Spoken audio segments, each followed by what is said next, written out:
What story comes to mind, or a moment of your life when you think of the word and pressure? The image that I came to my mind is like when you go up Mount Everest, the oxygen comes less and less.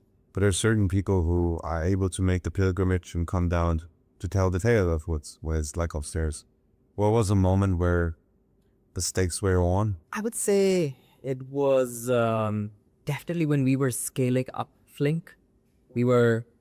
We reached to more than 10,000 employees within the first year. I had an enormously fast scaling business, going from zero to millions of users within a couple of months, opening up new warehouse and no sleep, countless hours of work, a lot of different pressure. But I think the success keeps you going. But as soon as you have, let's say, like a big setback, that's where you can be extremely hard on yourself, and it really kind of brings you down. And I think one of the moments I remember was I was in charge of auto technology, and technology is one thing where you can easily spot a mistake. So because it's very visual, as soon as there's a bug, everybody knows there's an issue, which is very different in marketing, because in marketing, if you mess up, you basically realize that the spend did not really bring you the same results in a couple of weeks or so on. But in tech, it's instant. It's in microseconds where you can see that the whole system is down. And this was at a stage where we had scaled up nationwide, had hundreds of warehouses, and had a complete nationwide shutdown of our business because we weren't ready to scale that fast. We basically were the fastest growing company of the world at that time. So, and we were not prepared for it from a tech perspective because we went way too fast. And it was basically like a sinking ship with a lot of holes that we had to kind of take the water out at the same time while repairing the different holes in that ship as well. And there was definitely one moment where we basically had big presentations to investors, and we were launching, and everything collapsed.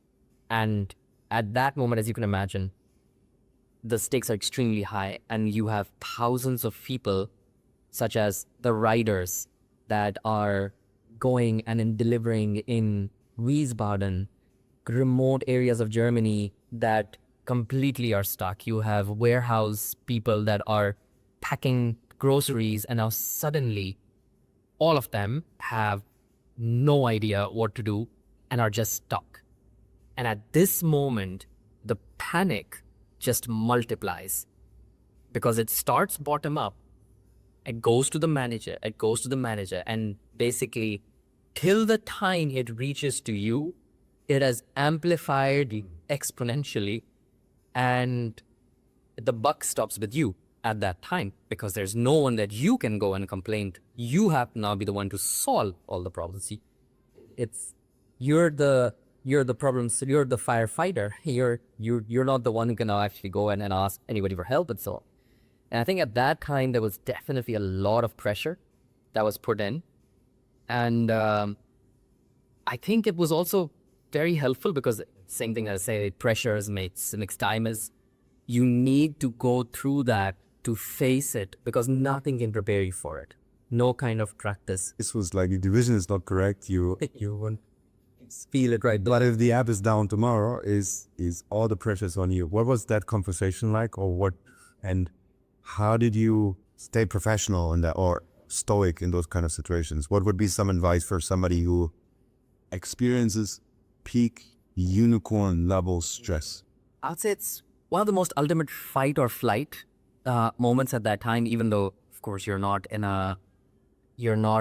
facing a lion or so on, but emotionally you are, because you have hundreds of people, and most ironically the ones that you trust and love and have basically your own comrades, that are coming to you with a lot of stress and panic.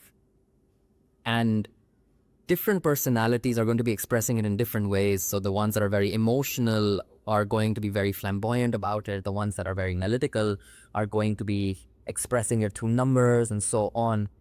And they're all coming at you at the same time, just to kind of, in their own goodwill, they want to help you solve the issue, but they feel the need to express to you of how big the issue is, just to somehow convey in case at those times people think that they are helpful by reporting to you how bad the issue is, because they are not in a position to fix it.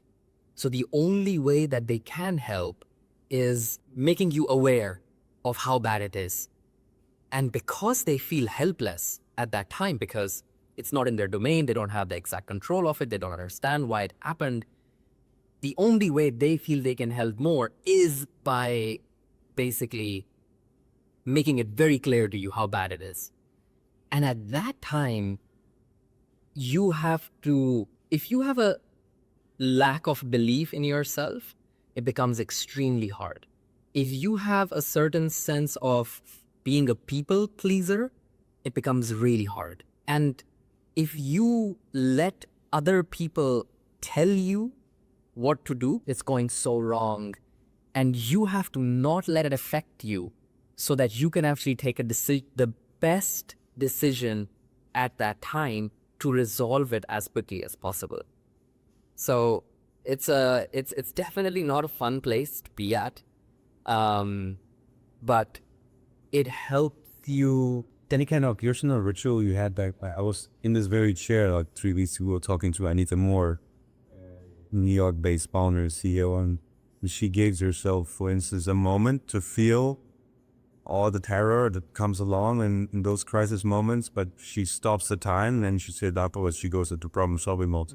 And for you, like what's a moment or like something you did where if you have all these black swan messengers knocking at your door after a while, how do you protect yourself from making emotional or immature decisions? Like what was something you personally did?